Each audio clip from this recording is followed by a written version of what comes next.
হাওড়া আমতায় বিশ্ব যোগা দিবসে যোগা ও লাঠি খেলা। প্রতি বছর 21শে জুন আন্তর্জাতিক যোগ দিবস পালিত হয়।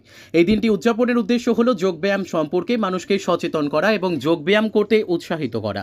প্রতি বছরের মতো এবছরও যোগ দিবসের জন্য একটি ভিন্ন থিম রাখা হয়েছে। এটি হলো এক পৃথিবীর জন্য যোগ, এক স্বাস্থ্য। প্রতি বছর 21শে জুন সারা বিশ্বে আন্তর্জাতিক যোগ দিবস পালিত হয়। এবছর বিশ্ব তার 11তম আন্তর্জাতিক যোগ দিবস উদযাপন করতে চলেছে। আপনাকে জানিয়ে রাখি, এই বিশেষ দিনটি প্রতি বছর মানুষের মধ্যে যোগব্যায়ামের গুরুত্ব সম্পর্কে সচেতনতা ছড়িয়ে দেওয়ার জন্য পালিত হয়।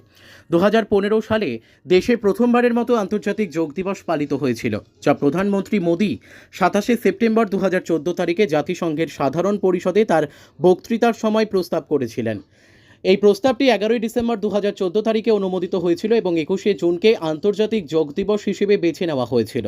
হাওড়া আমতা অনুলিয়া বানেশ্বরপুর ব্রতচারী ও যোগব্যায়াম শিক্ষামণ্ডলীর পরিচালনায় অমর কারারের উদ্যোগে আজ যোগাব্যায়াম শিবিরের আয়োজন করে। শুধুমাত্র ছাত্রী ছাড়াও অভিভাবকরাও এই শিবিরে অংশগ্রহণ করে। এর পাশাপাশিও যোগা পরীক্ষার ব্যবস্থা করা হয়।